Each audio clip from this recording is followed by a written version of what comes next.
We go into the third knowledge area, which is project time management.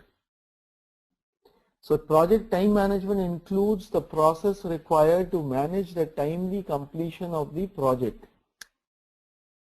scheduling at the task level and constantly monitoring the task completion. Okay, monitoring the task completion is part of the monitoring and control activity. Scheduling is the activity here in time management. First of all, you have to create that schedule.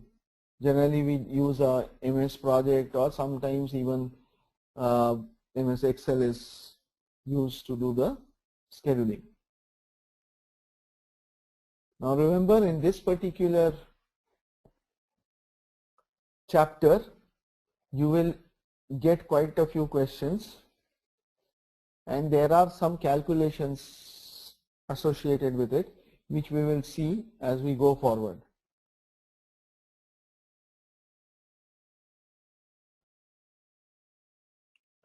So the first step is your plan schedule management. You have to plan. So if remember, again, the schedule management plan goes into your project management plan. So the first step is to create the schedule management plan, that is how the schedule will be managed. Policies, procedures and documentation for managing the project schedule. So project management plan, charter, EEF and OPS are the inputs. Expert judgment, analytical techniques, meetings are your tools and technique. And schedule management plan is your output. So you have to decompose each of the work breakdown structure work packages to further detail level in terms of activities. Now the decomposition has to come to a level where each activity should be done by only one person. It should not be that multiple people doing one particular work. So you have to break it down into that lowest level. So in IT industry, if you look at it, if it is a piece of code that you are writing, a piece of code cannot be written by two people for the same program, for the same objective. Hence, that is the lowest level. So you have to decompose it to this part. Rolling wave planning, again, as I said, we all have understood earlier in this activity definitions also. To the extent we know as of now on the work breakdown structures, the details we know, only that part we will decompose for the functionality that is being supposed to be delivered. Expert judgment is another tool. Output, activity list, activity attributes and milestone list. What is activity attributes? For each of the activities you have to put the different data, like we have to mention certain details, maybe like you can more in a non-IT environment it is required that you can have different attributes in terms of like progress, from where the resources will be taken, and you can have certain cost code associated with the activity, so that whenever the expense is whenever the resource is being utilized, you know how much cost has to be charged and so on and so forth. Now once you do the list down the activities, the next step is to sequence the activities. Sequencing activities means which activity has to be done after what. So there are some activities which will have relationships which are one after the other. Some may be done in parallel. So there are different types which we will have to see here. So schedule management plan, activity list, activity attributes, and milestone list. Milestones are actually activities with 0 days. That means milestones are actually the completion of a deliverable. It represents the completion of a deliverable. Project scope statement, EF and OPS.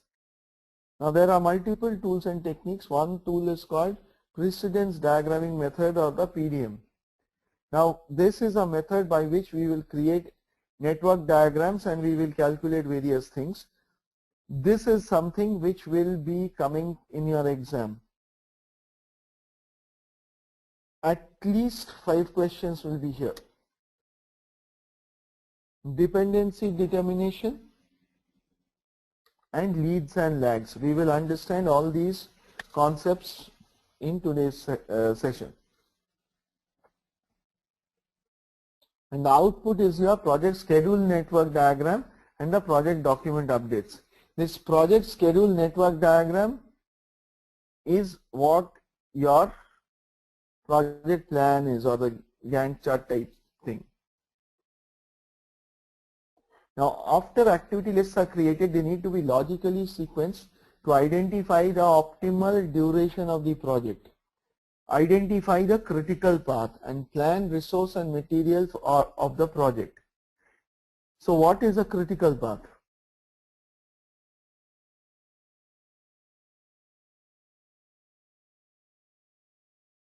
What do you understand by critical path?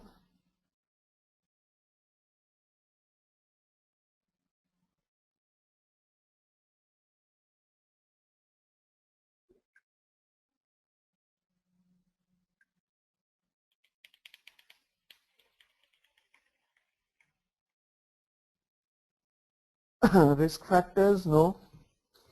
Think in terms of something which is related to what we are talking now. Anything that hampers the scheduling? And broadly that is right, but what is the critical path?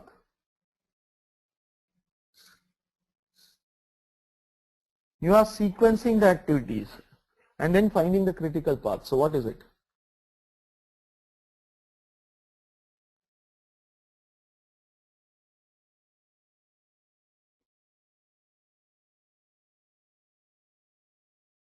Deliverables, no.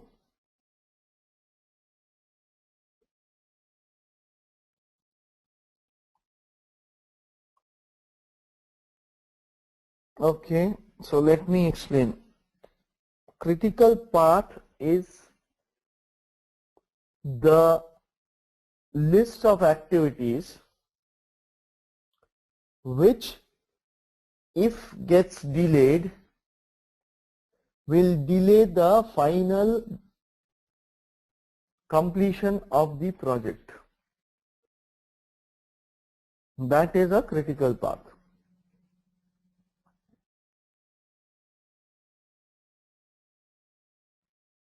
We'll see how to find that. So what happens is, as a project manager, it is not possible for you to look and monitor each and every activity that is happening in a project. In an IT project maybe yes, but in a project which has, even in an IT project which is a bigger project, there will be some thousands of activities. In a construction project or in a manufacturing industry, there are projects where the number of activities can go to 100,000s. Is it possible for the project manager to monitor each and every activity in details? It is not possible. So the project manager concentrates more on the activities on the critical path, because any one day of delay in any of the activity of the critical path will change the completion date of the project, end date of the project. But end date has already been communicated to the customer. That's the reason why you will like to maintain that. Sequencing of activities can be done using manually software like MS Project, Primavera, or it can be a blended approach. So project network diagrams are the most convenient representation of project activity sequencing. Now there can be three different types of dependencies. Mandatory dependencies. Mandatory dependencies means the logical relationship inherent in the set of activities, also called hard logic, which for example, you have to get the primer dry before you paint. That is a mandatory dependency. You have to boil the water before you can pour it to make your coffee. So those are mandatory dependencies. It has to happen in that sequence.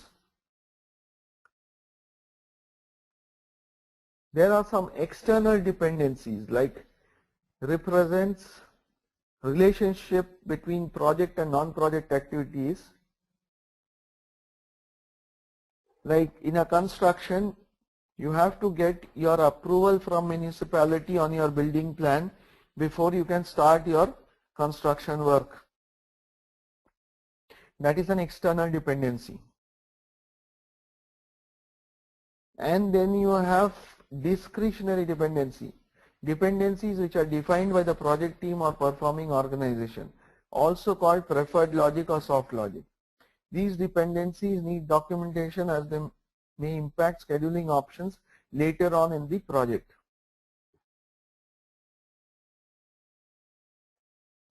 Okay. So there are 4 types of dependencies which can be mentioned. One is a finish to start. That means one activity will finish, then only the other one will start. This is the most common one. This is called the finish to start activity. Then you have a start to start. Start to start, say for example, here it is given scrap the flecking paint off the house and prime the house. I would say a better example is generally when you are in construction, your electrical laying of electrical lines and laying of the plumbing lines are both done together, starts together, because once the house is constructed, the first thing is you start breaking those, creating those grooves in the wall for your concealed wiring as well as your concealed plumbing activity. Once that is, both are done, then only you can start putting the plaster. So that is something like you can have a start to start. Finish to finish, this is the most rare one. If I take the same example, in this case, the finish to finish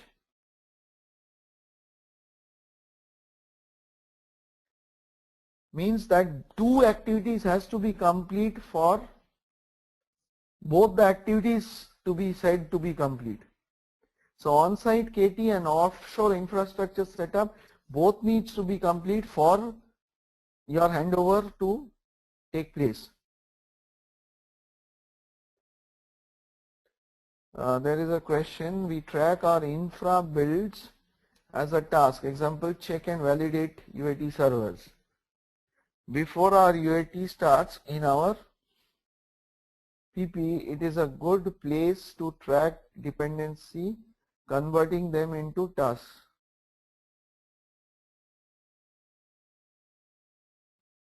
Track our infra builds as task, example check and validate UAT servers. Before our UAT starts in our PP, is it a good place to track dependency, converting them into tasks? Actually it should be tasks like UAT server checking for readiness of UAT servers is something which you have to do.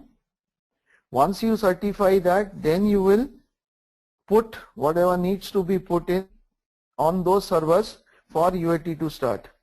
So those are all activities which needs to be performed one after the other.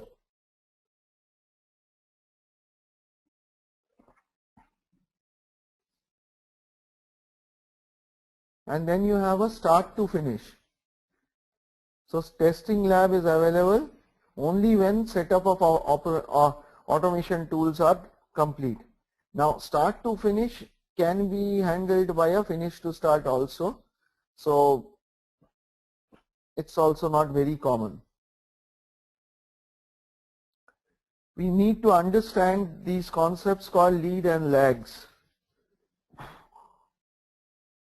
So the leads and lags are represented to connote the delays or leads between two activity. There is a lead time, there is a lag time. Lead time is the overlap between tasks that have a dependency. So for example, you have requirements document preparation, and then you have design document preparation. Now requirements document preparation takes 1 month. Design document preparation takes another 2 months. Now requirements document preparation to design document preparation, you can put a finish to start relationship. That is only when requirements document preparation is complete, then you start your design. However, in practical life, that is not how it is. What we do is we say that, okay, after 1 week of requirements being done, start your designing process. So what we are doing is we are giving a 1 week of lead time. So that is a lead time. And lag time, the delay between tasks that have a dependency. Delay between tasks that have a dependency. So there are 2 tasks, but you have to wait. As I said, say if there is some concrete being done, after the concrete is done, you can start off with the next activity, like putting plaster, building your walls. Once you concrete the floor, but it is not right. What you have to do is, after the concrete is done, there needs to be a time when the concrete has to be cured by putting water.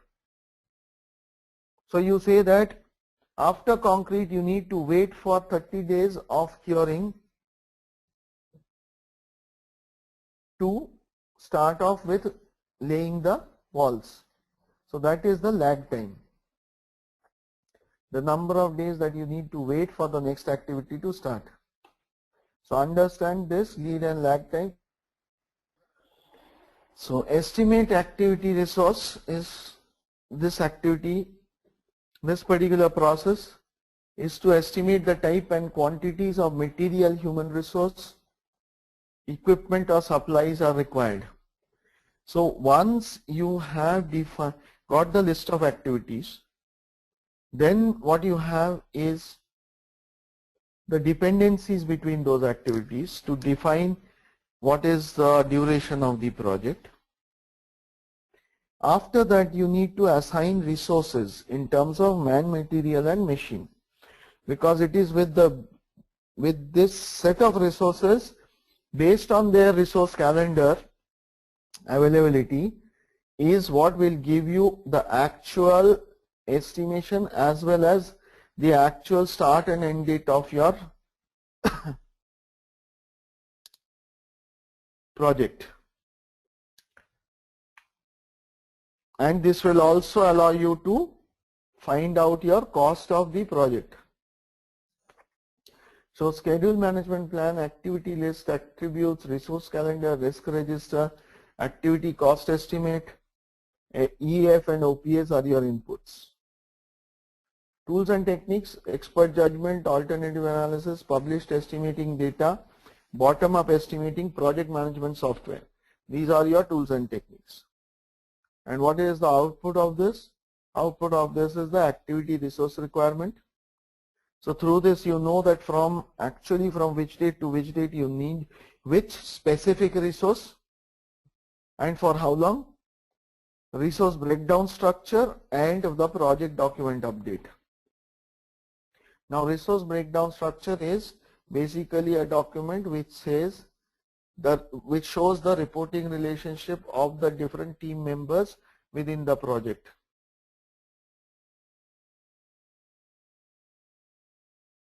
Resource breakdown structure is different from organization breakdown structure. Organization breakdown structure is the reporting relationship as per the organization's organization chart. Resource breakdown structure is basically with respect to your project. A small IT project doesn't need much of a thing. Maximum you'll have is some people reporting to the project lead, some people reporting to the project manager, and the project lead reporting to the project manager. But in construction and all, there are multiple leaders, each one leading a particular area like construction, design, design in the sense drawings. Somebody may be leading the plumbing, somebody may be leading the electricals.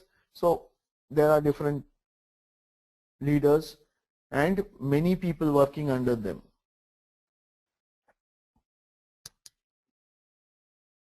The next step is you have to estimate the activity duration. So now you have the list of the activities, you have the dependencies, you have the resources allocated. Now you have to estimate that how long will it take for each activity to do.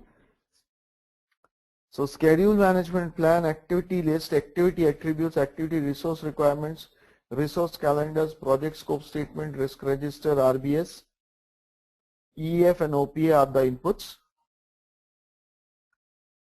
Expert judgment, analogous estimating, parametric estimating, 3-point estimates, group decision making techniques, and reserve analysis are your tools. Your output is your activity duration estimate and the project document update. We will see what each of these are: analogous, parametric, etc.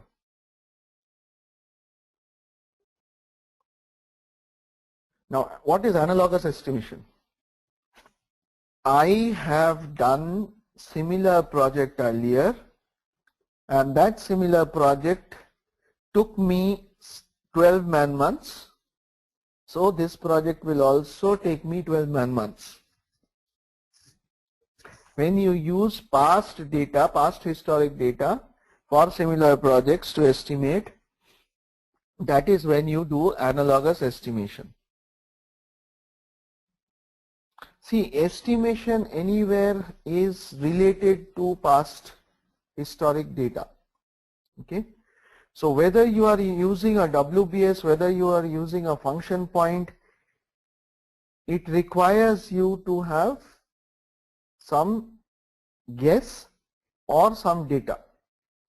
The more data you have, the more efficient is your, or correct or accurate is your estimation. So when I am taking the example, let's say, of the function point, and I calculate as per the function point calculation that this particular project will take me 150 function points. Now this project is going to be delivered using Java. Now if that is the case, and if you are saying that 150 function points on Java, how long will it take?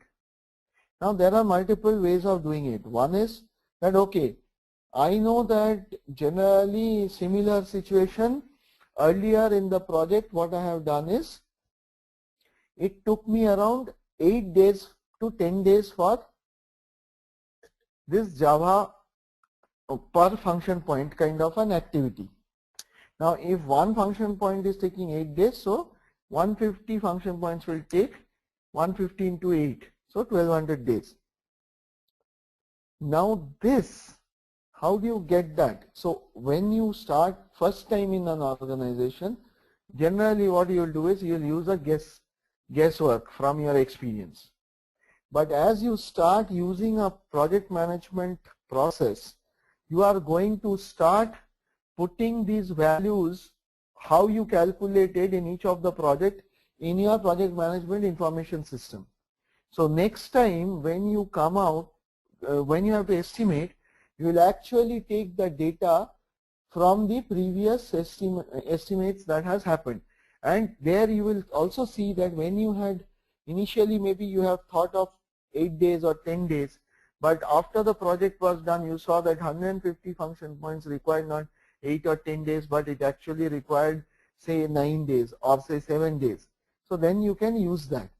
For function point, one of the advantage is that in the market also you can buy data which is across like some thousands of projects. Data is being captured and is being sold, so that you know you can use those also as your calculation.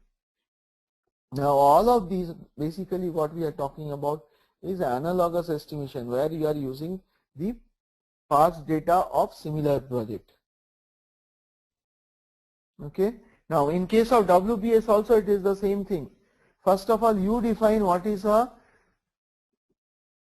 low, high, medium, low, or a simple, medium, complex kind of classification. Then you will take the activity and you will say that whether that activity is high, medium, low, or small, medium, large. And then based on your understanding or experience you will say that okay, small will take 2 hours or 2 days, medium will take 4 days, and high or large will take 8 days. Now then as you start getting knowledge of more and more projects, you will refine that figure and use that. Now analogous estimation is only when you are straight away taking whatever your past experiences and using that. So I am today doing whatever the project I am doing today, I know similar project I have done, so that I took 1 man year. This project also I will take 1 man year. That is expert judgment, analogous estimation. Parametric estimation is similar, but remember that parametric estimation requires you to have some calculation with it.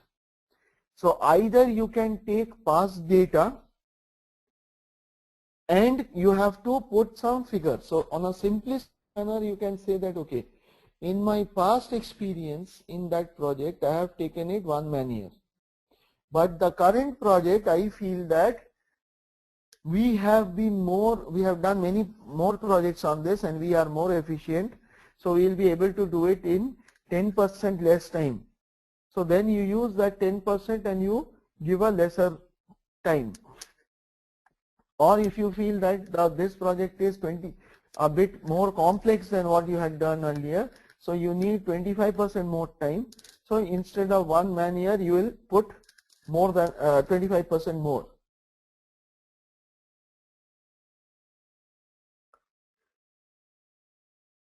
Okay, so that is one way.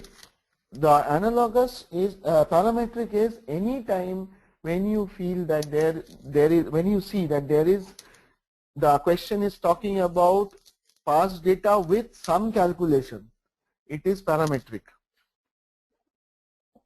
Or it can be something like this. You have calculated earlier in construction like how much time it takes for excavating 1000 cubic meter of earth. So now if you have 10,000 cubic meter of earth to be excavated, you exactly know how much it is. Similar, so those are kind of calculations which you use for parametric estimation. Now there is another estimation called 3-point estimation.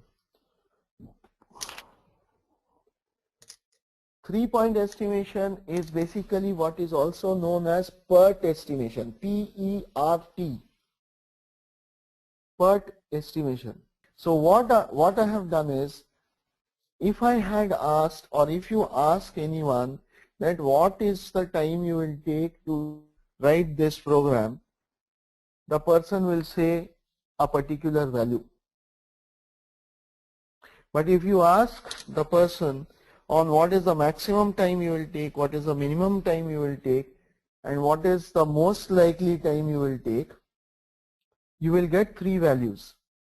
Now there is a particular formula in PERT called, the formula is optimistic plus 4 times most likely plus pessimistic whole divide by 6. So in this particular case, it is 120 plus 15 plus 4 times 45 minutes. So how much does it come to? 120 plus 4 times 45, 160 plus 20, 180 and 15. So that is your 315 minutes. Now that 315 minutes divided by 6 is around 53 minutes. So in this particular case, you will roughly take 53 minutes as your time, and you will be most of the time accurate with your estimation for reaching your office within the time. So roughly around, if you take 53 minutes before you have the time that you have to reach office, if you take 53 minutes early, if you leave your home, you will be reaching your office most of the time in the right time. So for accuracy also it is the same concept. Now one of the things, who does estimation? Who is responsible for estimation?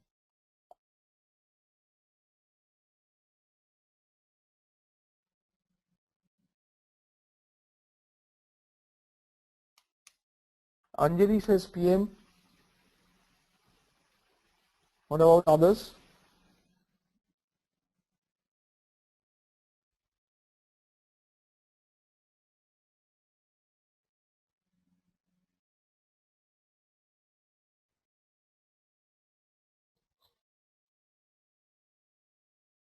What about others? Do you feel the same?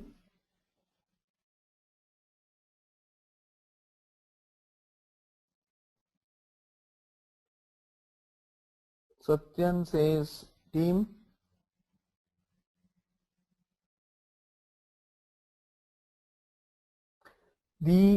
For your examination purpose, even for in Agile and everywhere, you will see that it is the team who should be doing the estimation.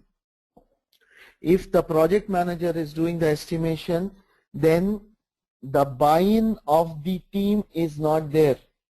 If the team says what they will take, the buy-in of the team is much higher. So estimation is not done by the project manager, it is actually done by the project team. In practice, most probably we always see that the project manager quickly creates a project plan and gives it. So the estimation is done by the project manager.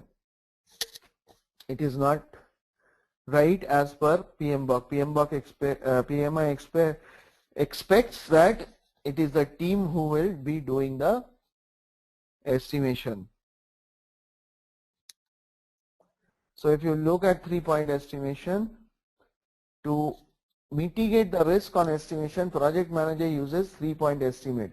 A 3-point estimate requires that for each activity an optimistic, most likely and pessimistic estimate to be created. Based on these 3 estimates, an average can be created to predict how long the activity should take. 3-point estimate is the new name for PERT, or Program Evaluation Review Technique. Okay.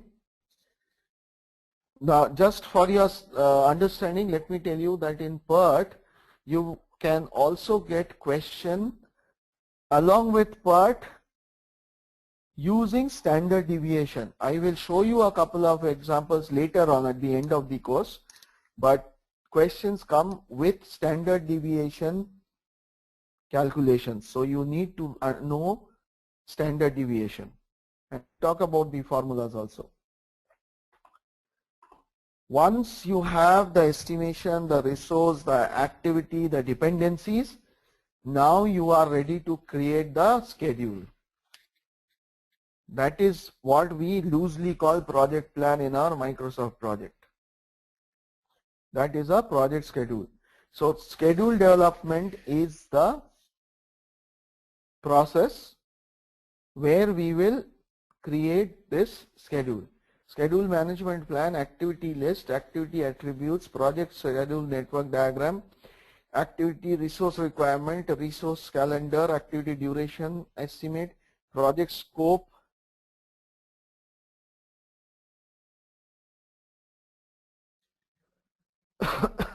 statement, risk register, project staff's assignment, RBS, EF and OPS are your inputs. So there is a huge list of inputs here.